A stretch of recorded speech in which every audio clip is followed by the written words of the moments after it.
See, apparently, unlike a bunch of you, when I be hooting and hollering and scream singing, no one mourns the wicked, I fucking mean that shit. 100%. I fucking mean that shit. Oh, and for reasons, this video is not about anything in particular.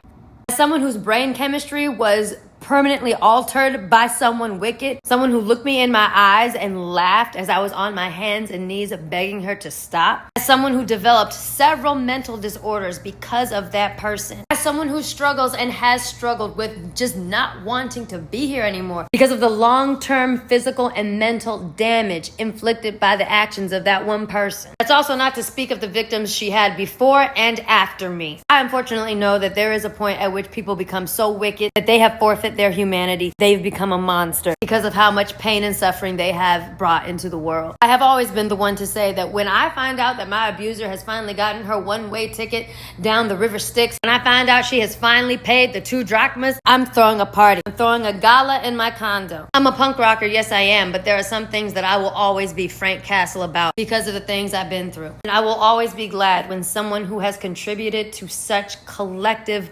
pain and suffering finally meets their demise, especially when it's poetic. There's been this weird fucking trend over the last few years of performing sympathy for wicked, evil-ass people. Act like it makes you somehow morally superior that you're able to do that. It's literally akin to organized religion forcing victims to forgive their abusers to secure their salvation because forgiveness is for you. Yeah, same fucking shit. Potato, potato. Some of y'all need to stop being bitches and not be afraid to call evil, evil. Maybe if people weren't such bitches about calling evil, evil, you could save a whole bunch more people from shit that can be preventable. I don't know, maybe you want to hold space for those types of people because maybe you think that there's something in you that could potentially be that fucking bad. And it's true, we could all potentially be that fucking bad. That's why we each get to choose what kind of person we want to be by our fucking actions. And when you choose to use your life to do fuck ass shit that amounts to such mass destruction and pain, I'm afraid that the net worth of your life might just amount to wicked as fuck. And you are not owed any tears at your departure. That's your legacy. Congratulations. And I will close this video with a quote from One Piece. But the first time I heard this quote, I was like, whoo! Boy, did it validate me. If you're a One Piece fan, you probably know what I'm gonna say.